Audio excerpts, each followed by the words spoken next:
Good morning, students. Welcome to Learners Academy. Morning. So chapter number 4 चल रहा है हमारा. Chapter number 4 complex numbers का second part है. First part was the introduction of complex numbers. What are complex numbers? How do they perform? How do they are added? How they are subtracted? How they are multiplied? And एक important चीज और क्या सीखी? What is the conjugate? Conjugate. What is the conjugate of a complex number? यही सीखा mean हमने. Exercise first में मतलब बेसिक एक्सरसाइज थी.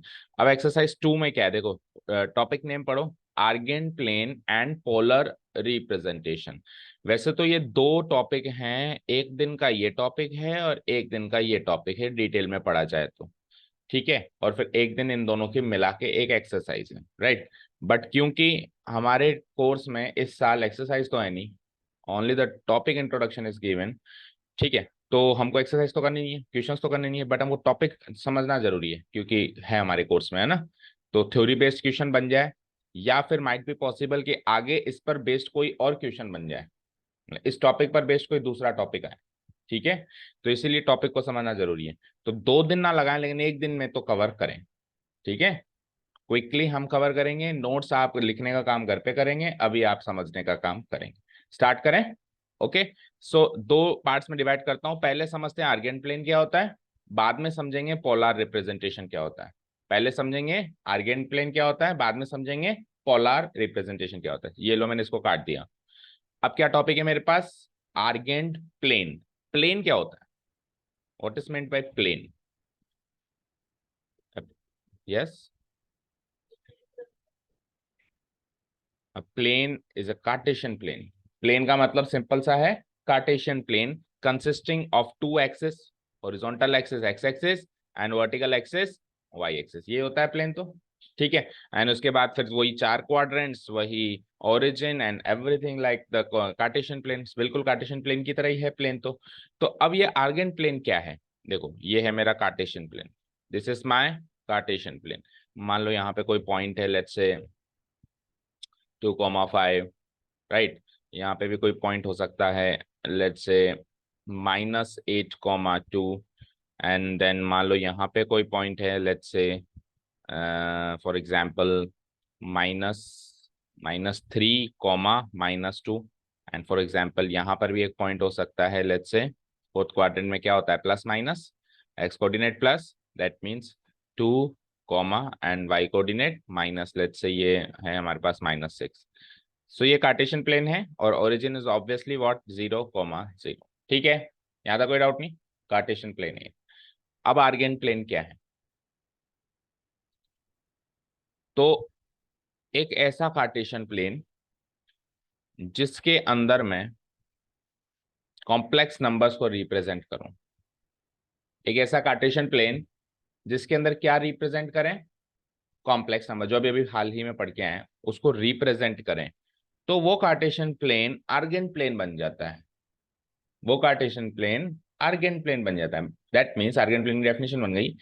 अभी ऑफिशियल डेफिनेशन में बताएंगे. सिंपल वे में डेफिनेशन क्या बन गई कि an Argand plane is a Cartesian plane which is used to represent the complex numbers. अब कॉम्प्लेक्स नंबर रिप्रेजेंट कैसे करें? ये तो समझ गए कि आर्गेन प्लेन एक कार्टेशियन प्लेन होगा, उसमें रिप्रेजेंट किसको किया जाएगा? किसे किया जाएगा? कॉम्प्लेक्स नंबर्स को. कार्टेशियन प्लेन में रियल नंबर्स को रिप्रेजेंट किया जाता था. यहाँ पे किसको रिप्रेजेंट किया जाएगा? Complex number. तो कैसे करें सर? करा तो जाएगा पर हाउ?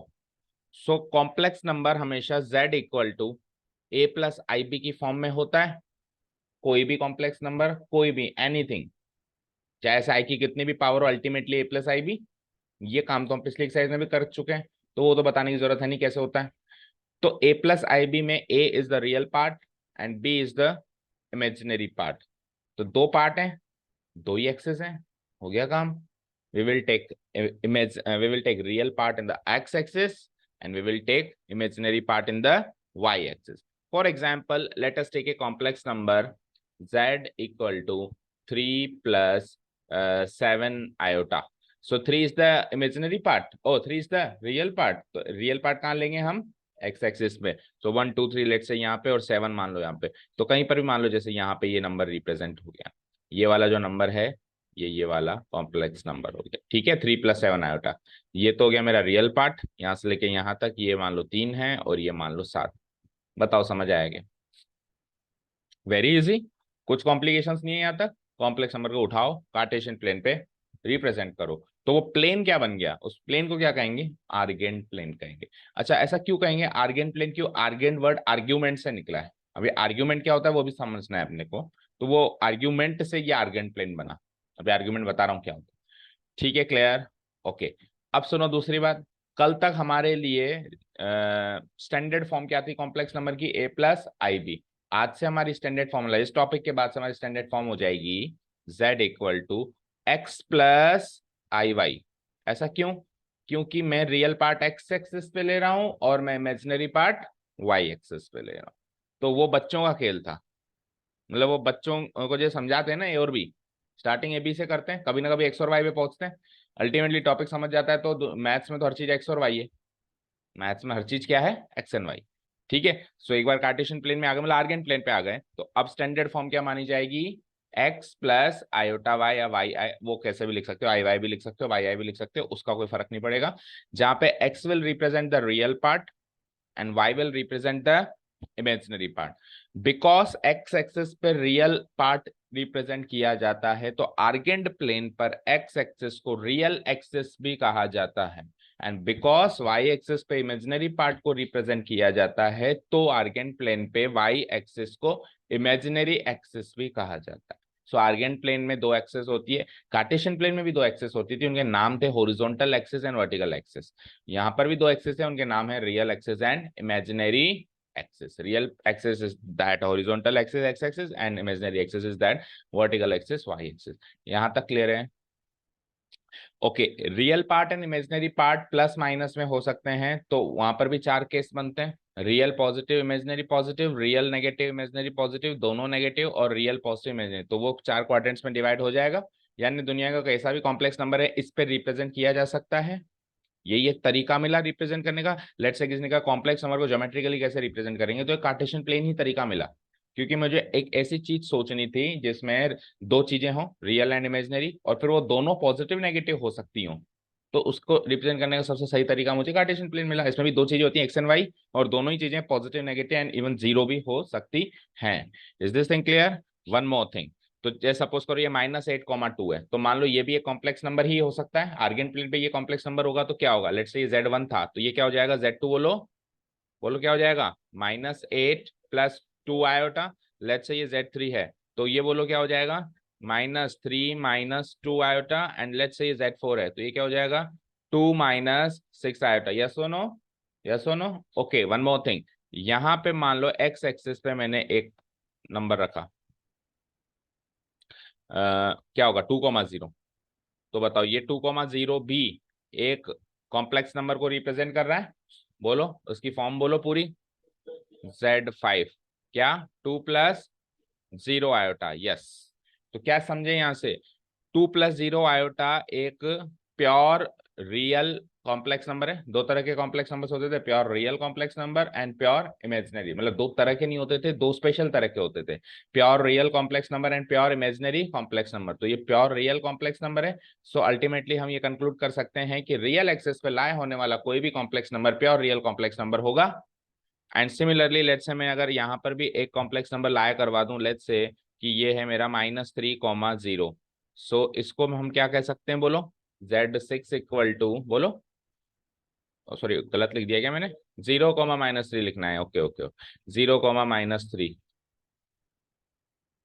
हाँ जी, सो Z4 Z5 हो गया, तो लेट्स से इसको भी एक, तो इसको मैं 0 माइनस या सिंपली -3 आयोटा लिख सकता हूँ, और उसको भी मैं सिंपली Z5 = 2 भी लिख सकता हूँ, और इसको Z5 तो हो गया, sorry Z6 equal to -3 iota लिख सकता हूँ। तो ये वाली जो पॉइंट है ये क्या है, प्योर इमेजिनरी कॉम्प्लेक्स नंबर। तो इस बात से ये कंक्लूजन निकल सकता है कि जो इमेजिनरी एक्सिस पे कोई कॉम्प्लेक्स नंबर लाया करेगा तो वो by definition pure imaginary complex number होगा।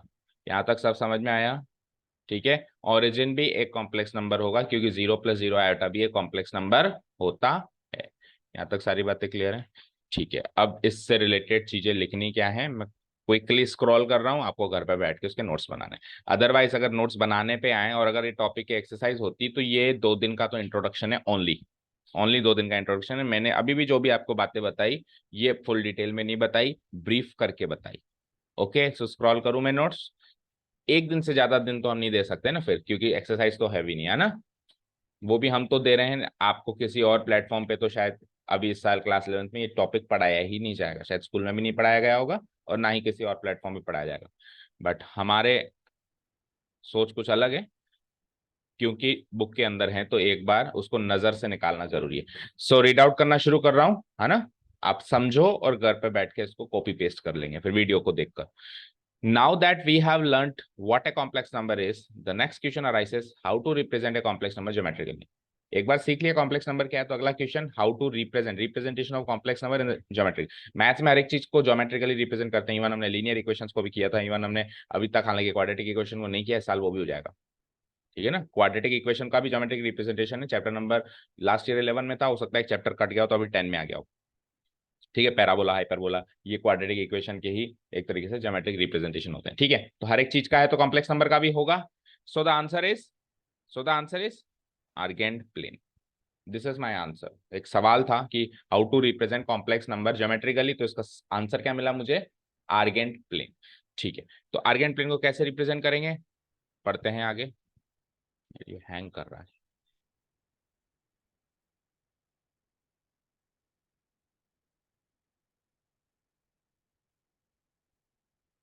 देखो, आर्गेंट प्लेन या कॉम्प्लेक्स प्लेन, हाँ, उस कार्टेशियन प्लेन को हम आर्गेंट प्लेन के साथ साथ कॉम्प्लेक्स प्लेन भी कहते हैं। वाई कॉम्प्लेक्स प्लेन, बिकॉज इसमें कॉम्प्लेक्स नंबर्स रिप्रेजेंट हुए हैं। Okay, no doubt. तो आर्गेंट प्लेन ब्रैकेट में मैंने लिखा है कॉम्प्लेक्स प्लेन। ठीक है, तो देखो थोड़ा थोड़ा दिख भी रहा है, अभी हैंग कर रहा है ये सिस्टम। ए 2D कार्टेशियन प्लेन दिख रहा है, a 2D Cartesian plane in which x axis is treated as real axis and Y axis is treated as imaginary axis. ऐसा 2D कार्टेशियन प्लेन वैसे भी 2D होता है, तो ऐसा 2D कार्टेशियन प्लेन जिसमें एक्स एक्सिस को तो हम कन्वर्ट कर दें रियल एक्सिस में, उसका नाम रखते हैं रियल एक्सिस, और उसमें रियल पार्ट को रिप्रेजेंट करने लग जाए कॉम्प्लेक्स नंबर के, और वाई एक्सिस को ट्रीट करने लग जाए कैसे, इमेजिनरी एक्सिस, और उसके अंदर क्या पुट करने लग जाए, उसके अंदर हमें कॉम्प्लेक्स नंबर के इमेजिनरी पार्ट को पुटअप करने लग जाए, तो वो कार्टेशियन, वो 2D कार्टेशियन प्लेन कहलाएगा मेरा। आर्गेंट प्लेन कह दो या फिर कॉम्प्लेक्स प्लेन कह दो। यहाँ तक क्लियर है।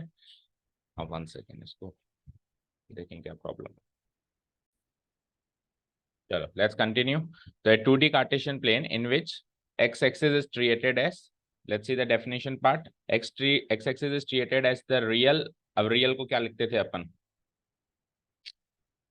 रियल को क्या लिखते थे, REZ, और इमेजिनरी को क्या लिखते थे, IMGZ। सो उसने शॉर्ट में रियल पूरा ना लिख के REZ लिख दिया।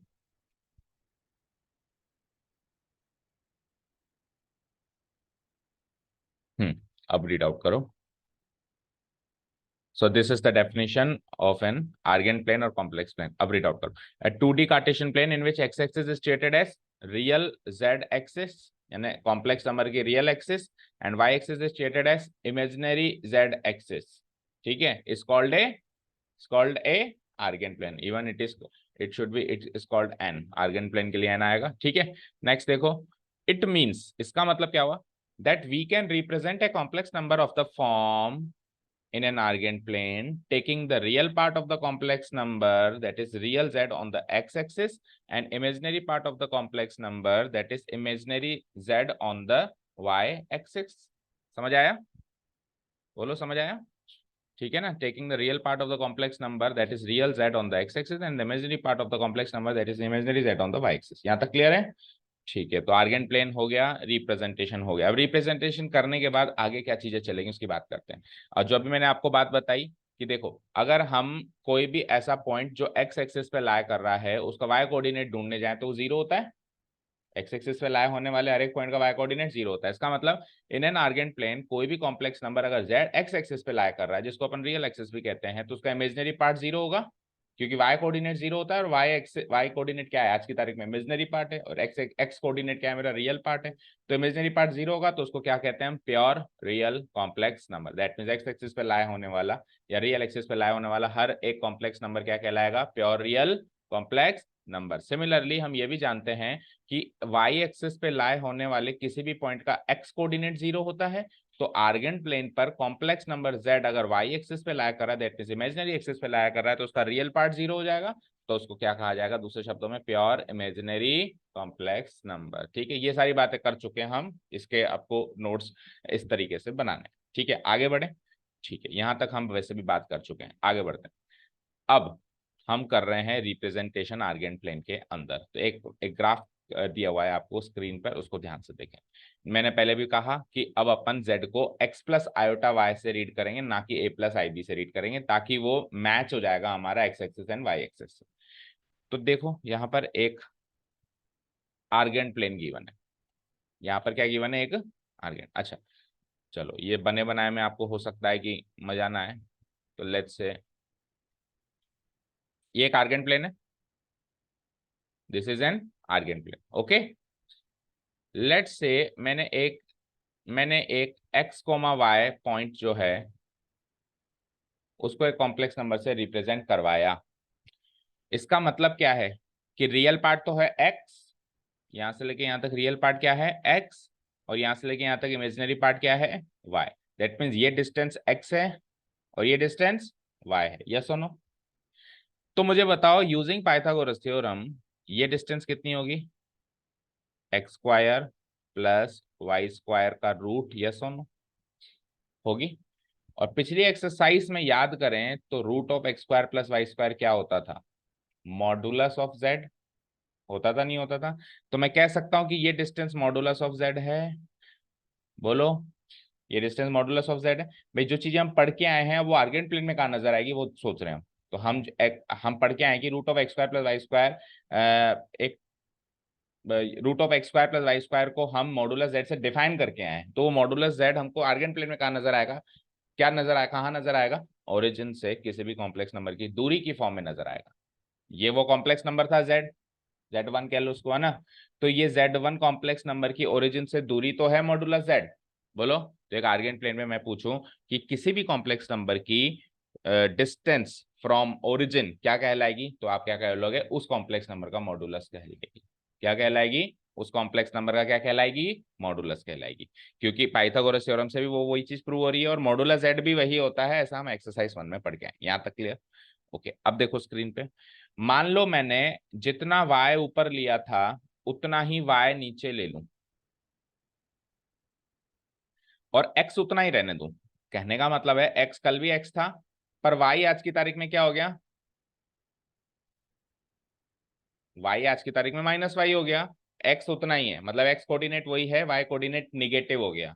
तो ये जो कॉम्प्लेक्स नंबर है, ये कॉम्प्लेक्स नंबर को क्या कहेंगे बताओ, उसको तो क्या कहा अपन ने, z1 को तो क्या कहा, x प्लस आयोटा y, इसको क्या कहेंगे बोलो, क्या है ये, ध्यान से देखो, ध्यान से सोचो, क्या है ये, उसका कॉन्जुगेट, उसका कॉन्जुगेट।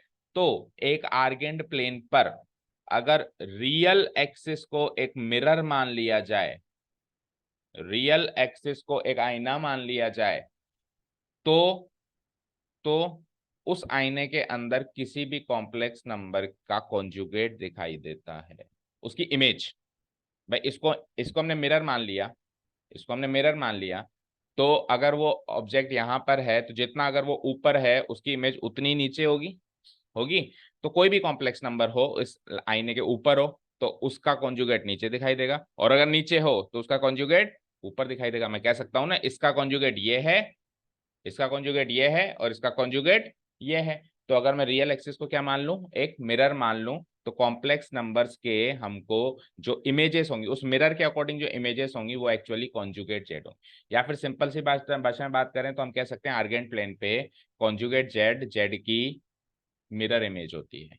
कॉन्जुगेट जेड जेड की क्या होती है, मिरर इमेज होती है। जहां पे मिरर किसको मान लिया जाए, किसको मान लिया जाए बोलो, रियल एक्सिस को। अब कोई एक्स एक्सिस नहीं है हमारे पास, अब हमारे पास रियल एक्सिस और इमेजिनरी एक्सिस है। तो रियल एक्सिस को अगर मिरर मान लें तो हमको जो कॉम्प्लेक्स नंबर्स गिवन है उनकी जो उस मिरर के हिसाब से मिरर इमेजेस बनेंगी, वो मिरर इमेजेस क्या कहलाएंगी, कॉन्जुगेट जेड कहलाएंगी, कहलाएंगी।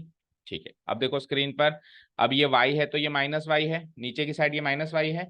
अच्छा, ये डिस्टेंस क्या है, ओरिजिन से डिस्टेंस बताओ क्या होगी, वो की वही होगी बेटा। यानी कि ये जो कॉन्जुगेट, ये जो z, अच्छा इसको क्या कह सकते हो, z को z कॉन्जुगेट कह सकते हो। तो रिप्रेजेंट कैसे कराओगे, z के ऊपर बार, तो z के ऊपर बार का जब आप मॉडुलस निकालोगे तो भी वही निकलेगा, root of x square plus Y square, वही निकलेगा, क्योंकि माइनस वाई का होल स्क्वायर करोगे तो भी तो वही आएगा, बोलो।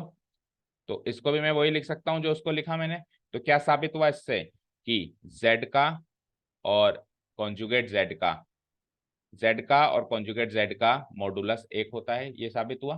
यही बात अपन एक्सरसाइज 1 में प्रॉपर्टी के रूप में सीख के हैं। चलिए अब सुनिए ध्यान से, अब सुनिए ध्यान से, इस पॉइंट को क्या कहोगे, अगर मैंने जितना मैं x इधर गया उतना ही मैं x इधर आ जाऊं, -x, ठीक है, एंड लेट्स से मैं -y भी आ गया उतना ही नीचे, यानी कि ये वाला पॉइंट है। तो इस पॉइंट को क्या कहोगे, टेल मी, -x -y कहेंगे हम। और एक कॉम्प्लेक्स नंबर की तरह इसको ट्रीट करें तो ये क्या कहलाएगा, -x आयोटा -y आयोटा कहलाएगा। ध्यान से देखो, ये कॉम्प्लेक्स नंबर उस कॉम्प्लेक्स नंबर का एग्जैक्टली नेगेटिव है,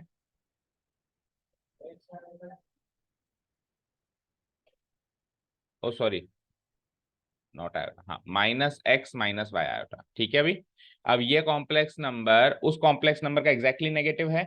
अगर वो z था, भाई इसमें से माइनस साइन कॉमन ले लूं तो ऊपर वाले कॉम्प्लेक्स नंबर बन रहा है। अगर ये z था तो ये -z कहलाएगा, अगर वो z था तो ये कॉम्प्लेक्स नंबर क्या कहलाएगा, या तो तीनों को अलग अलग नाम दो, z1 z2 z3, या फिर उसको सिंपली z रख दिया तो उस z के हिसाब से ये कॉन्जुगेट z बन रहा है और उस z के हिसाब से ये क्या बन रहा है, माइनस नेगेटिव z बन रहा है। फाइन। अब मुझे बताओ, अगर मैं इसकी डिस्टेंस निकालूं ओरिजिन से, यानी कि -z का अगर मैं मॉडुलस निकालूं, डिस्टेंस निकालने का मतलब क्या निकालना है, मॉडुलस निकालना है, तो क्या निकलेगा, क्या निकलेगा बताओ, -x का स्क्वायर वही x स्क्वायर एंड देन वही y स्क्वायर का रूट। तो हमने क्लास एक्सरसाइज 1 के इंट्रोडक्टरी पार्ट में सीखा था, देखो स्क्रीन पे, कि z का मॉडुलस, कॉन्जुगेट z का मॉडुलस और -z का मॉडुलस एक ही होता है। प्रॉपर्टी सीखी थी, क्या सीखी थी, देखो स्क्रीन पे, इसका मॉडुलस, इसका मॉडुलस और इसका मॉडुलस सेम होता है। अभी अलजेब्रिक रिप्रेजेंटेशन से वो प्रूव हो गया, ठीक है। अच्छा ये जो -z है ये क्या है, अगर इमेजिनरी एक्सिस को मिरर मान लिया जाए, पहले रियल एक्सिस को मिरर माना था, अगर इमेजिनरी एक्सिस को मिरर मान लिया जाए तो किसी भी कॉम्प्लेक्स नंबर की जो इमेज बनेगी वो उसकी निगेटिव बनेगी, क्या बनेगी, निगेटिव बनेगी। और अगर रियल एक्सिस को मिरर मान लिया जाए तो किसी कॉम्प्लेक्स नंबर की जो इमेज बनेगी वो उसका कॉन्जुगेट बनेगी, इधर नेगेटिव बनेगी उधर कॉन्जुगेट बनेगी। यहाँ तक सारी बातें क्लियर हैं, ठीक है। अब यही सारी बातें वहां पे आपको कैसे नोट डाउन करनी है वो देखो, और फिर हम चलते हैं सेकंड टॉपिक पे। सेकंड टॉपिक क्या है हमारा, पोलर रिप्रेजेंटेशन। आर्गेंट प्लेन यहाँ पे खत्म हो, बुक में नहीं है, केवल आर्गेंट प्लेन ही है। अच्छा चलो देखते हैं, देखो ये x है ये y है, तो कॉन्जुगेट z क्या आ गया, root of x square plus Y square. ये इस कॉम्प्लेक्स नंबर p पॉइंट से जो रिप्रेजेंट हो रहा है इस कॉम्प्लेक्स नंबर को क्या कह सकता हूं मैं, x प्लस आयोटा y। इधर आओ, q पॉइंट को मैं क्या कह सकता हूँ, x -y, तो ये एक्चुअली इसका कॉन्जुगेट है, ठीक है। और इसके मॉडुलस को मैं क्या कह सकता हूँ, ये मॉडुलस नहीं लगा हुआ यहाँ पे, मॉडुलस भी लगेगा ऐसा है ना। इसके z कॉन्जुगेट के मॉडुलस को भी मैं यही कहूंगा। सिमिलरली अगर मैं इधर आ जाऊं तो ये नेगेटिव बन जाएगा, -z बन जाएगा, और इसके मॉडुलस को मैं क्या कह सकता हूँ, -z equal to root of x। तो कुल मिला के ये -z का मॉडुलस, z का मॉडुलस और कॉन्जुगेट z का मॉडुलस सेम क्वांटिटी आ रही है, ऐसा हमने एक्सरसाइज 1 के इंट्रोडक्शन में भी सीखा था। ओके, ये हो गया इसका एक तरीके से तीन कॉम्प्लेक्स नंबर्स का ज्योमेट्रिक रिप्रेजेंटेशन हो गया। और तीन कॉम्प्लेक्स नंबर्स कैसे कैसे हैं ये, एक कोई भी कॉम्प्लेक्स नंबर है, दूसरा उसका कॉन्जुगेट है, तीसरा उसका नेगेटिव है। डन, यहां तक क्लियर, ठीक है। नोट्स देखो नीचे के, point z on this argand plane represents the complex number z equal to x plus iota y such that, अब ये सारी पाइथागोरस थ्योरम की थ्योरी है। डिस्टेंस OA मतलब ये डिस्टेंस थी, AP मतलब ये डिस्टेंस थी, तो डिस्टेंस OA x यूनिट्स है, डिस्टेंस AP y यूनिट्स है। By using Pythagoras theorem distance OP आ गई, ये डिस्टेंस जो OP आ गई क्या आ गई, OA square plus AP square, that means root of x square plus y square, ठीक है। तो ये डिस्टेंस OP क्या है, इस P पॉइंट की ओरिजिन से दूरी, और ये root of x square plus Y square modulus Z होता है, इतना तो हम क्लास नहीं एक्सरसाइज 1 में भी सीख के आए हैं। Okay, so we conclude that, conclusion क्या निकला कि एक complex number z plus iota y की ओरिजिन से दूरी एक आर्गेंट प्लेन पर जो होती है वो मॉडुलस z होती है। ठीक है, तो मॉडुलस z की वैल्यू क्या आ गई, root of x square plus Y square. Let us mark this equation number 1। अब अपन ने क्या करा कि इसका कॉन्जुगेट लिया, तो एक कॉम्प्लेक्स नंबर z का कॉन्जुगेट ये होता है, ये हम ऑलरेडी जानते हैं।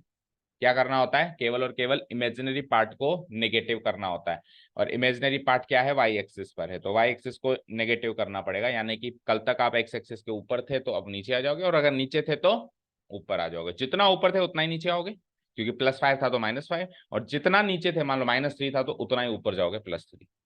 ठीक है, सो z conjugate x minus iota y will be represented in the same argand plane in the fourth quadrant। वो अगर फर्स्ट में था तो ये फोर्थ क्वाड्रेंट में आ जाएगा। देखो पढ़ो, as the mirror image of this complex number, as the mirror image। अभी देखो ये ट्रू फॉल्स में या मल्टीपल चॉइस में क्वेश्चन बन सकता है, कोई भी कॉम्प्लेक्स नंबर दे दे तो कह दे कॉन्जुगेट z क्या होगी, मिरर इमेज तो होगी। किसको मिरर माने, रियल एक्सिस को मिरर माने तो वो उसकी मिरर इमेज होगी।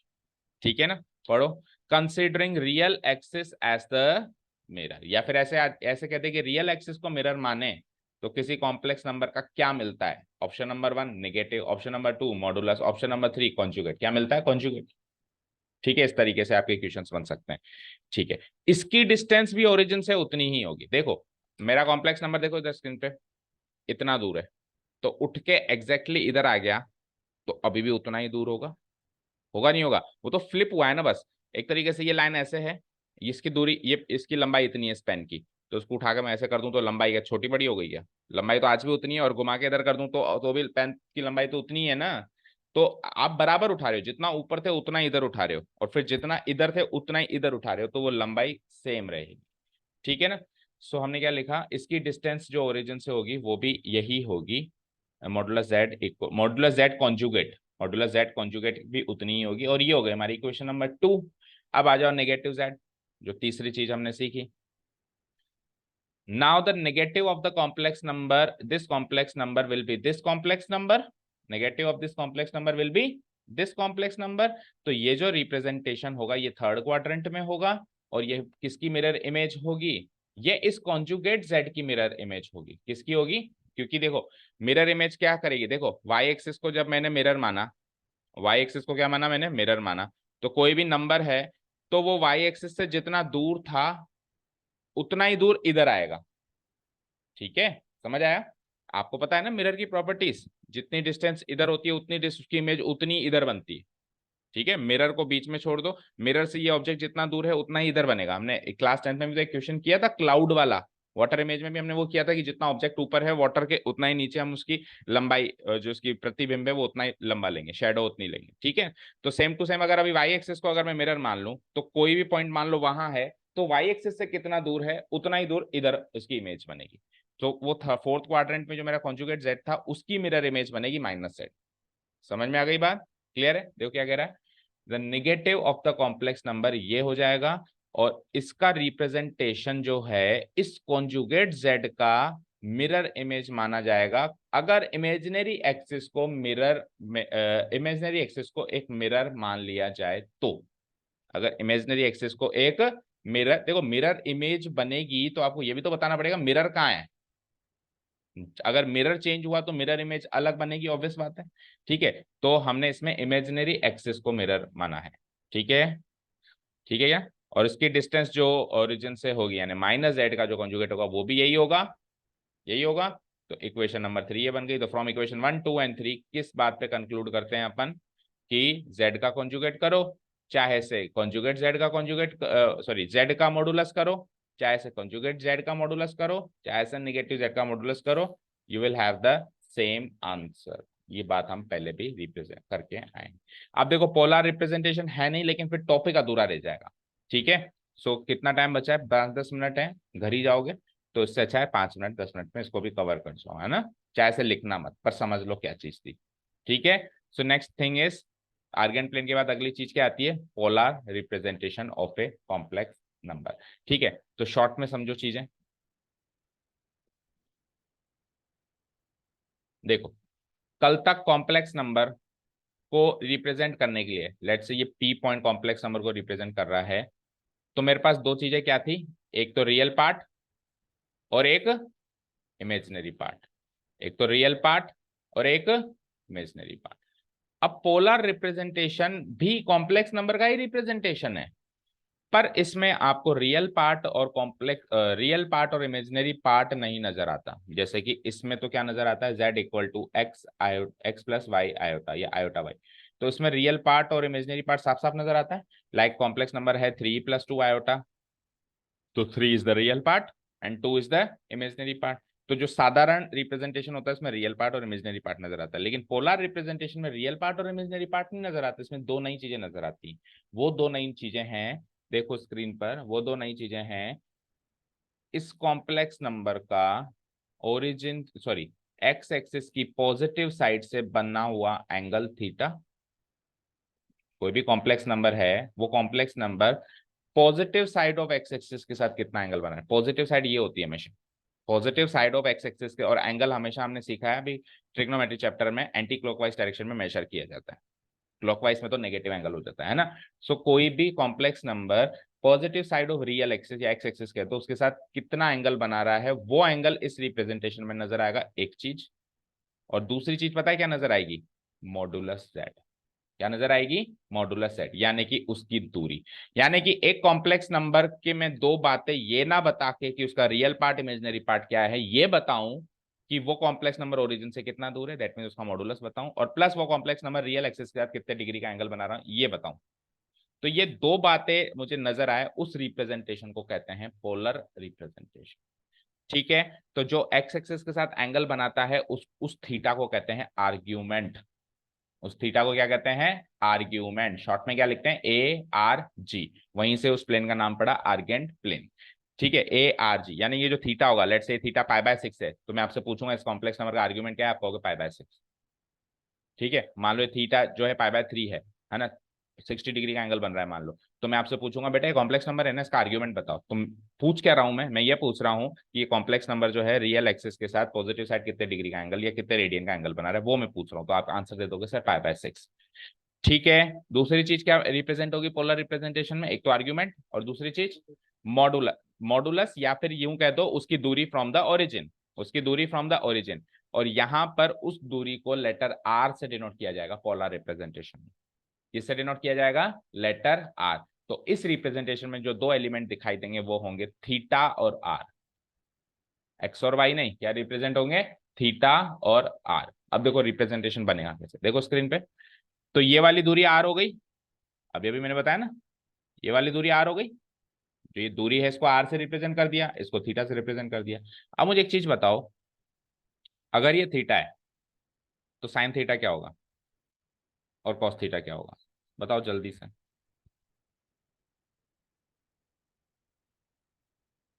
साइन थीटा क्या होगा, y/r, और कॉस थीटा क्या होगा, x/r। ठीक है, तो यहां से y की वैल्यू बोलो और वहां से x की वैल्यू बोलो। यहां से तो y की वैल्यू बोलो, क्या निकलेगी, r साइन थीटा, और यहां से x की वैल्यू बोलो, क्या निकलेगी, r इंटू कॉस थीटा। मैंने x और y की वैल्यू क्यों निकाली, क्योंकि अब तक मुझे रिप्रेजेंटेशन में x और y गिवन था, तो उस x और y को रिप्रेजेंट करके ही तो कुछ बनाना है, x और y को रिप्लेस करके ही तो कुछ बनाना है। तो x किससे रिप्लेस हुआ, टेल मी, किससे रिप्लेस हुआ, r कॉस थीटा से रिप्लेस हुआ, प्लस y किससे रिप्लेस हुआ, tell me, r sine theta से रिप्लेस हुआ, और उसके आगे आयोटा भी लगेगा। अगर मैं इसके अंदर r को कॉमन ले लूं, ये z की वैल्यू हो गई है ना, अगर मैं इसके अंदर r को कॉमन ले लूं तो रिप्रेजेंटेशन हो गया cos theta plus iota sine theta. यही एक कॉम्प्लेक्स नंबर का पोलर रिप्रेजेंटेशन होता है। इसके अंदर भी दो चीजें दिखाई दे रही हैं, एक r और एक थीटा। जहां पे r होगा उस कॉम्प्लेक्स नंबर की ओरिजिन से दूरी, थीटा होगा उस कॉम्प्लेक्स नंबर का रियल एक्सिस के पॉजिटिव साइड से बनाया हुआ एंगल। ठीक है, समझ आया, समझ आया, इन शॉर्ट समझ में आया। अब इसको कन्वर्ट करते कैसे, इसको कन्वर्ट करते कैसे, अच्छा यहाँ पे वन मोर थिंग, यहाँ पे जो ये थीटा होता है ना बेटा, ये हर हाल में -π से π के बीच में लाया करना चाहिए। It should belong to, theta should belong to minus pi to pi. यानी कि या तो आप एंगल देखोगे यहां से लेके यहां तक प्लस पाई, और मान लो उसको भी क्रॉस कर गया तो आप फिर इधर से नहीं देखोगे, फिर आप इधर से देखोगे माइनस साइड से, माइनस पाई। फॉर एग्जाम्पल, मेरा एंगल है 180 डिग्री तक है, वहां तक तो कोई दिक्कत नहीं है। अब मेरा एंगल है 210 डिग्री, तो 180 से भी 30 डिग्री नीचे आ गए, तो मैं थीटा की वैल्यू 210 नहीं लिखूंगा। आप ये सोचो 210 आने के लिए नेगेटिव साइड कितना आना पड़ेगा इस पॉइंट पे, या तो यहां से ऐसे आओ या फिर यहां से ऐसे आओ। तो यहां से आएंगे तो प्लस 210, और यहां से आएंगे तो बोलो टोटल 360 होता है ना, कितना बचा गैप, 210 और 150। तो यहां से आने के लिए माइनस 150, उल्टी साइड से आएंगे तो माइनस 150, तो उसको मैं प्लस 210 ना बोल के माइनस 150 बोलूं।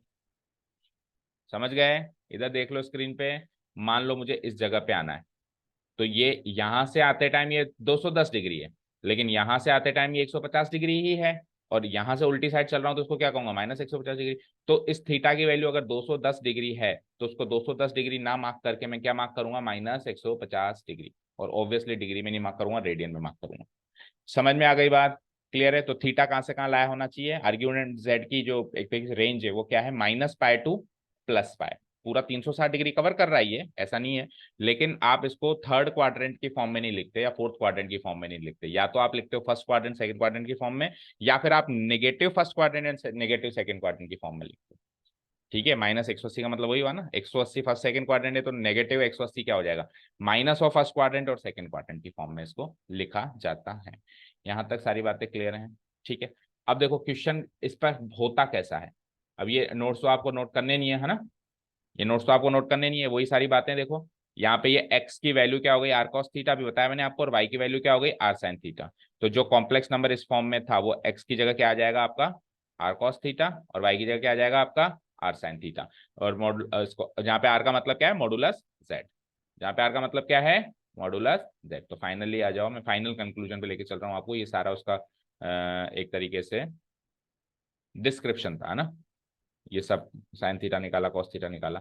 तो ये होती है हमारी polar form, z equal to r को तो कॉमन निकाल लूंगा मैं, cos theta plus iota sine theta, cos theta plus iota sine theta. अच्छा, कॉस थीटा इसमें रियल पार्ट होता है और साइन थीटा इसमें, और एक्चुअली cos थीटा भी रियल पार्ट नहीं होता, आर cos थीटा, क्योंकि आर से मल्टीप्लाई भी तो होगा, आर cos थीटा इसमें रियल पार्ट होता है, और आर साइन थीटा इसमें इस रिप्रेजेंटेशन में क्या होता है, मेरा इमेजिनरी पार्ट होता है।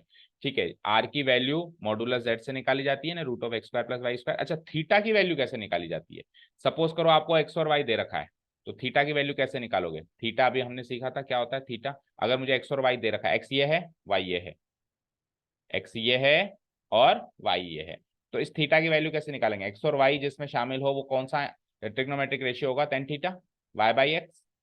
ठीक है, तो थीटा या तो हम ऐसे सोचेंगे कि ऐसा वाई बाई एक्स हमको न्यूमेरिक फॉर्म में गिवन होगा, जैसे मान लो वाई बाई एक्स आके 1/√3, तो फिर आप थीटा लगा दोगे, क्या टेन थीटा 1/√3, तो थीटा क्या है 30 डिग्री, यानी पाई/6। तो इस तरीके से थीटा निकाला जाता है, पाई/6 पाई/3 कुछ भी निकल सकता है।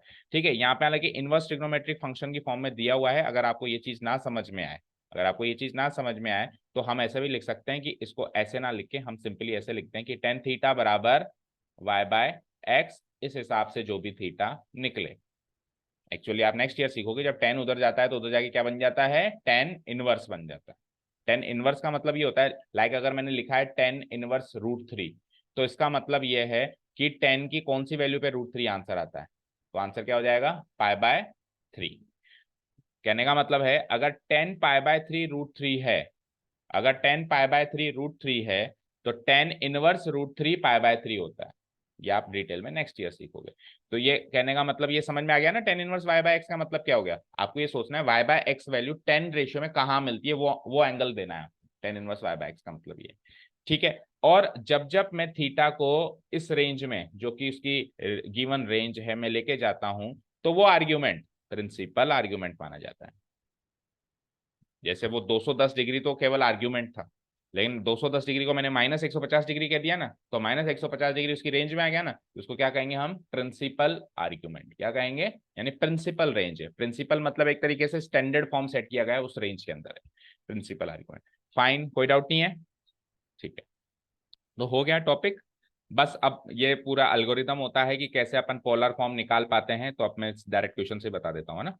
ठीक है। अच्छा ये चीज देख लो, अगर मेरा आर्ग्यूमेंट फर्स्ट क्वाड्रेंट में है थीटा, तो उसको तो मैं सिंपली थीटा ही कह दूंगा, है ना। ठीक है, मान लो आर्ग्यूमेंट को मैं थीटा कह रहा हूं, है ना। अब देखो, आर्ग्यूमेंट को तो थीटा से रिप्रेजेंट कर दिया, और एक्चुअल एंगल जो बना रहा है उसको मैंने अल्फा से दिया। जैसे अभी 210 डिग्री तो एक्चुअल एंगल था, 210 डिग्री तो क्या था, एक्चुअल एंगल था। माइनस 150 उस प्रिंसिपल रेंज का एंगल था, तो प्रिंसिपल रेंज के एंगल को थीटा कह दिया अपन ने, और जो एक्चुअल एंगल वहां पे बन रहा है उसको अपन ने अल्फा कह दिया। तो फर्स्ट क्वाड्रेंट में तो थीटा और अल्फा बराबर होगा, क्योंकि जो एक्चुअल एंगल होगा उसी को मैं आर्ग्यूमेंट मानूंगा, मैं चेंज क्यों करूंगा, बोलो करूंगा क्या। सेकेंड क्वाड्रेंट में आ जाइए, सेकेंड क्वाड्रेंट में आ जाइए, जो एक्चुअल एंगल बन रहा है वो पता करने के लिए हम पाई माइनस थीटा करते हैं, बताओ सेकंड क्वाड्रेंट में हो जाएगा। थर्ड क्वाड्रेंट में अपन करते तो पाई प्लस थीटा थे, लेकिन अब हमारी मजबूरी है कि मैं थर्ड क्वाड्रेंट यहां से नहीं आ सकता हूँ, यहां से आऊंगा। तो इधर से इधर जब मैं आता हूं तो पाई माइनस थीटा करता हूं, तो नीचे से आऊंगा तो negative of pi minus theta करूंगा। ठीक है, और फोर्थ क्वाड्रेंट में अगर मैं पॉजिटिव साइड थीटा चल रहा हूँ और अल्फा चल रहा हूं, तो मैं नेगेटिव साइड क्या चलूंगा, माइनस अल्फा चलूंगा। तो ये चार क्वाड्रेंट में चलने के कुछ तरीके होते हैं। अभी अपन एक एग्जांपल फर्स्ट क्वाड्रेंट का ही ले लेते हैं और इस टॉपिक को वाइंड अप करते हैं, और कल से अपन मिसलेनियस एक्सरसाइज देखेंगे। So let us take an example of polar representation. जैसे कि ये क्वेश्चन है एग्जांपल नंबर 7, क्या कह रहा है, एक कॉम्प्लेक्स नंबर दिया है, इसको पोलर फॉर्म में यानी पोलर रिप्रेजेंटेशन करो इसका, या पोलर फॉर्म में रिप्रेजेंट करो, ऐसा क्वेश्चन आता था लास्ट ईयर तक। ठीक है, क्या करेंगे, पोलर फॉर्म में दो चीजें चाहिए, एक तो थीटा, एक आर। आर तो बड़ी आसानी से आ जाएगा, निकालो आर क्या होगा, root of x square plus Y square, ये एक्स है और ये वाई है, तो रूट ऑफ 1 + 3 यानी कि रूट ऑफ 4, प्लस और माइनस टू इसलिए लूंगा क्योंकि डिस्टेंस है और distance can never be negative, तो इसको +2 ही लूंगा। तो आर की वैल्यू तो 2 आ गई, आ गई। अब थीटा कैसे निकाले, तो अभी अभी मैंने क्या कहा आपको, theta equal to tan inverse y by x, tan inverse y by x, ठीक है ना। सो टेन इनवर्स वाई क्या, √3, एक्स क्या 1। सो जो भी मैं कह रहा था टेन इनवर्स √3, टेन इनवर्स √3 का एक्चुअल मीनिंग, अभी आपने इनवर्स ट्रिग्नोमेट्रिक फंक्शन सीखे नहीं है, लेकिन थोड़ा बहुत हिंट ले लो। आपको टेन की ऐसी वैल्यू सोचनी है जो √3 आंसर देती है, किस एंगल पे टेन √3 आंसर देता है वो सोचना है। सो वो पाई/6 पे देता है, पाई/3 पे देता है, यस। सो थीटा भी आ गया साहब पाई/3, और आर भी आ गया, आर क्या आ गया 2, थीटा क्या आ गया पाई/3। Tell me what is the polar form of a complex number, tell me. That equal to R multiplied by whole multiplied by cos theta plus iota sine theta, ये होती है general form, general polar form. इसमें theta की जगह theta रख दो, are की जगह आर रख दो, आंसर रखूं, देखो यहाँ रख रहा हूँ, जेड इक्वल टू आर क्या निकला मेरा 2, कॉस थीटा क्या निकला मेरा पाई/3, प्लस आयोटा थीटा क्या निकला अगेन पाई/3। ये सेम रहेगा दोनों जगह, क्योंकि इधर भी कॉस थीटा है उधर भी साइन थीटा है। तो ये जो फॉर्म दिख रही है बेटा, ये पोलर फॉर्म है, इसके अंदर एक्स और वाई नहीं दिख रहा मुझे, इसके अंदर रियल पार्ट इमेजिनरी पार्ट नहीं दिख रहा, इसके अंदर मुझे दो चीजें दिख रही हैं, डिस्टेंस फ्रॉम द ओरिजिन और angle made by the complex number with the positive side of real x axis. ठीक है, डन। अच्छा, लिखने के बाद मान लो पोलर फॉर्म में चेंज कर दिया, तो सोल्व मत कर देना, कोस पाई/3 की वैल्यू लिख दो कहीं, और फिर साइन पाई/3 की वैल्यू लिख दो। अगर हम वैल्यू रख देंगे तो वापस वही बन जाएगा, वो तो 1 + आयोटा √3, तो वापस ये पोलर फॉर्म सेट के उसमें जाए। इसको इसी फॉर्म में रखा जाता है जिसमें एंगल दिखाई दे, तो एंगल दिखाई देना चाहिए ना, आप सोल्व कर दोगे तो फिर कहाँ दिखाई देगा, तो cos पाई/3, समझ आया। So this is the polar form, done. अब कल अपन मिसलेनियस एक्सरसाइज स्टार्ट कर देंगे, उसमें अगर कोई एक आध क्वेश्चन इसका भी निकल जाए तो भी अपन अब कर सकते हैं, ठीक है ना।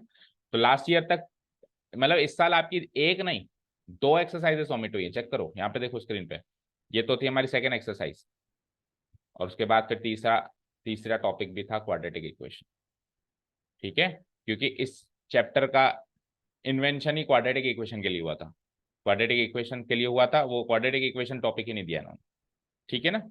तो लकी कहूँ या अनलकी कहूँ, मैं समझ नहीं आता आप लोगों को कि आप लकी हो या अनलकी,